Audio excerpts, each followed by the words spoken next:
مزے میں انسان ڈوب جاتا ہے اور وہ اس کشمکش میں زندگی کے بہت سے سال اور ذہنی توانائی ضائع کر دیتا ہے کہ مزے کو طول ملے۔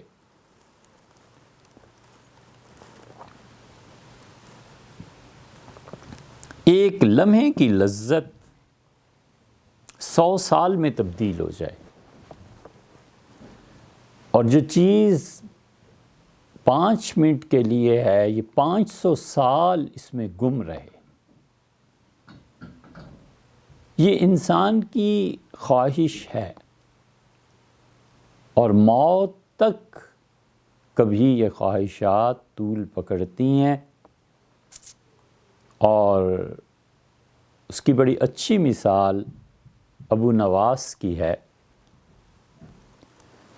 ابو نواس کا ایک شعر ہے، یہ عربوں کا بہت بڑا شاعر اور بہت قدیم ہے، غالباً 126 ہجری میں اس کی ولادت ہوئی ہے، اور بنو امیہ کا آخری دور چل رہا تھا،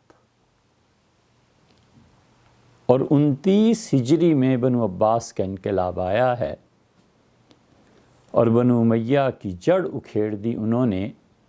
یہ اس دور کا شاعر ہے، اور ابو نواس کا عربی کا کلام کمال کی چیز ہے، اسے پڑھیں اور وہ بے اختیار شعر یاد آتا ہے، باتیں ہماری یاد رہیں، پھر باتیں نہ ایسی سنیے گا، کہتے کسی کو سنیے گا تو دیر تلک سر دھنیے گا۔ ایسے زبردست اشعار ہیں اس کے، اور ایسا قادر الکلام ہے کہ اگر یہ بات کرنے کا موقع ہوتا اس کی شاعری پہ تو کچھ عرض کرتے، لیکن اصل موضوع سے ہم ہٹنا چاہیں۔ ہم صرف ایک مثال آپ کے سامنے پیش کر رہے ہیں کہ مزوں میں انسان کا کیا حال ہوتا ہے۔ اس نے ایک شعر کہا ہے اور کہتا ہے کہ الا فاسقنی وقل لی ہی الخمر، الا فاسقنی، میرے محبوب مجھے شراب پلا، وقل لی ہی الخمر، اور یہ کہہ کہ یہ شراب ہے، منہ سے بول میں تجھے پلا رہی ہوں یا تجھے پلا رہا ہوں اور یہ شراب ہے۔ وَلَا تَسْقِنِي سِرًّا إِذَا أَمْكَنَ الْجَهْرُ، اور چوری چھپے شراب کیوں پلانی ہے؟ جب ممکن ہے کہ ہم بار سے باہر فٹ پاتھ پہ بیٹھ کے پئیں اور کسی کو کوئی اعتراض ہو یا نہ ہو، ہم میں اگر اتنی ہمت ہے تو کھلے بندوں شراب پلا میرے محبوب یا میری محبوبہ، اور یہ کہہ کے شراب پلا کہ لے یہ شراب ہے میری خاطر بھی۔ اردو میں ترجمہ کریں، شاعر کہتا ہے کہ میں مر گیا، جب اس نے کہا، یہ صحیح ترجمہ ٹھیٹھ اردو میں، وہ کہتا ہے میں تو تڑپ اٹھا جب اس نے کہا پی، تھوڑی سی پی میرے لیے۔ کمال کی بات اردو کے شاعر نے کہی۔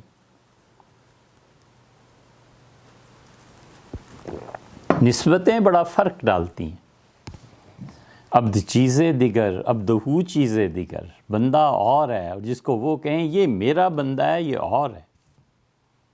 اَزَلَلْتُمْ عِبَادِي ہَؤُلَاء، پھر شیطانوں سے ہم کہیں گے کہ یہ میرے بندے جو کفر پہ مرے تم نے انہیں گمراہ کیا تھا، اپنے ساتھ نسبت پھر بھی توڑی نہیں، کافروں کو بھی کہا کہ عبادی ہاؤلا، یہ میرے بندے ہیں۔ نسبتیں وزن پیدا کرتی، پی تھوڑی سی پی میرے لیے۔ یہ ابو نواس ایک دن گھر سے نکلا اور مدرسہ جو گلی میں تھا اس کے کان میں آواز پڑی اور ٹیچر اپنے اسٹوڈنٹس کو پڑھا رہا تھا ادب، اور اس نے کہا کہ ایک شاعر یہ کہتا ہے کہ پھر شعر پڑھا، اور اس نے کہا دیکھو بچوں اس نے کیا بات کہی ہے۔ اب یہ شعر ابو نواس کا تھا، تو حیران ہوا کہ میری کتابیں اب بچوں کو اسکولوں میں مدارس میں پڑھانے لگے ہیں، ادب عربی کا میں اتنا اچھا ہو گیا ہوں۔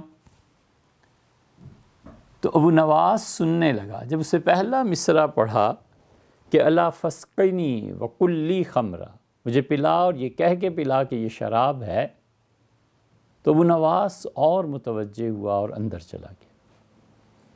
اب وہ دروازے کے قریب کھڑے ہو کے سننے لگا کہ دیکھوں تو یہ کیا تشریح کرتا ہے۔ اس نے کہا دیکھو یہ شراب اور جو اس کی محبوبہ یا محبوب کوئی بھی ہے اس کے ساتھ بیٹھا ہوا ہے، اس کے جو بھی ندیم ہے اس کا، اور وہ پوری طرح شراب کی لذت میں ڈوبنا چاہتا ہے۔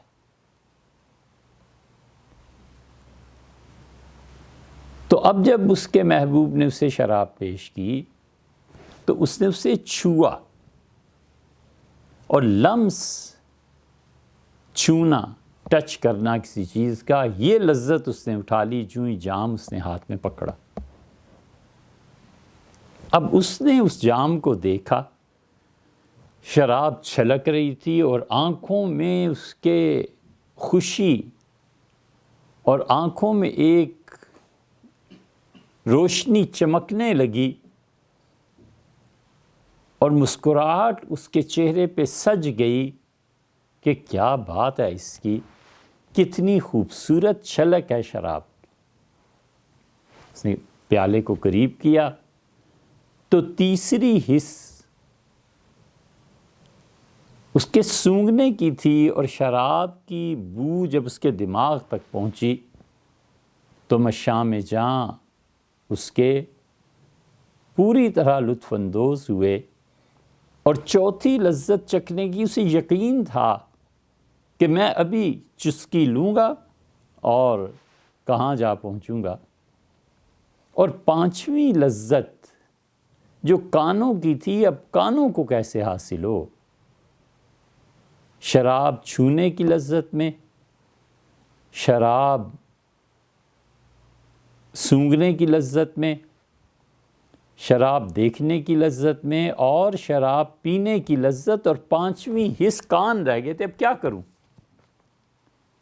تو اس نے کہا میرے محبوب ولا تسکنی سر، اس نے کہا کہ وقل لی ہے الخمر، اور ساتھ یہ کہہ کہ مجھے شراب دے کہ یہ شراب ہے، تاکہ شراب کے ملنے کی جو خوشی کی خبر ہے میرے کانوں میں پڑے اور میں اس سے اچھل پڑوں کہ واہ بھئی کیا چیز آئی ہے۔ تو اس نے حواس خمسہ کو شراب کے مزے میں رنگ لیا۔ ابو نواس اندر داخل ہوا اور چمٹ گیا اس استاد سے، وہ حیران کہ کیا ہوا ہے۔ اس نے کہا یہ میرا شعر ہے، اور قسم ہے خدا کی جو تشریح تم نے کیا یہ تو میں نے بھی کبھی سوچی نہیں تھی، تو میرے دماغ میں بھی کبھی اتنا نہیں آیا جتنا تم نے میرے شعر کی تشریح کی۔ یہ ہو جاتا ہے۔ غالب کے بعض اشعار کی تشریح جو کرتے ہیں، حضرت غالب اگر زندہ ہوتے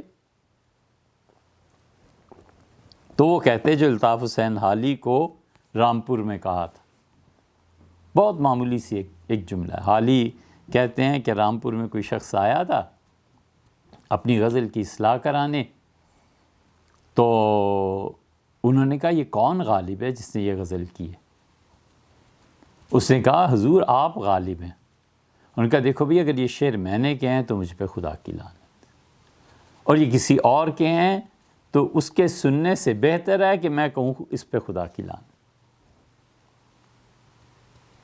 تو لذت حواس خمسہ کو گھیر لیتی ہے، اور وہ چاہتا ہے کہ ہر ایک عضو کو وہ لذت ملے، اور ان تمام لذتوں میں جو چیز اصل میں رکاوٹ ڈالتی ہے یہ تصور ہے احتساب کا، کہ خدا کے ہاں پہنچنا ہے اور اس چیز کا جواب دینا پڑے گا۔ جب یہ تصور آتا ہے تو گناہ کی عین حالت گناہ میں بھی کرکری پیدا ہو جاتی ہے، تو کہتا ہے چھوڑو اس کو۔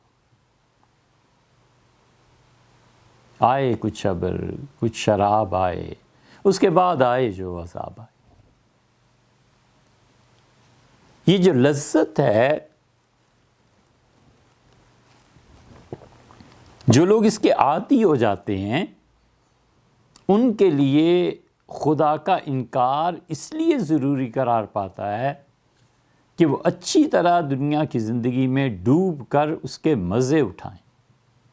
اسی لیے اللہ اپنی کتاب میں بار بار ذکر کرتا ہے، بار بار اس مضمون کو لاتا ہے کہ وہ لوگ جو دنیا کی لذتوں میں کھو گئے، وہ لوگ جنہوں نے دنیا کو اپنا منتہا جانا، وہ لوگ جو اس زندگی میں محض اس لیے ہمارا انکار کرتے رہے کہ انہوں نے پھر ہمارے سامنے جواب دینا ہے، اور وہ لوگ جو میرے بارے میں گمراہ ہوتے بھی رہے اور کرتے بھی رہے محض اس لیے کہ ان کی عقل میں میری ذات و صفات اور احتساب کا عمل نہیں آئے۔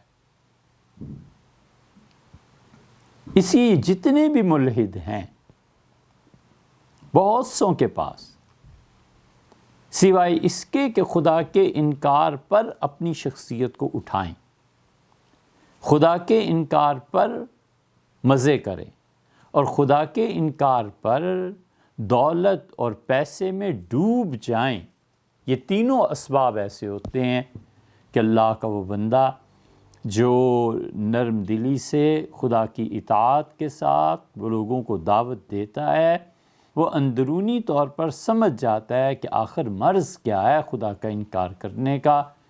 ملک و مال لینا ہے، پیسے لینے ہیں، یا اپنی شخصیت کا اظہار مطلوب ہے، یا جو مزے کرنے ہیں ان مزوں میں خدا کا حکم آڑے آتا ہے۔ آخر مطلب کیا ہے خدا کے انکار کا؟ نہ علم ہے اس کے پاس، نہ دلائل ہیں اس کے پاس، نہ عقل سلیم ہے، بس ایک چیز ہے اور وہ اپنا نفس۔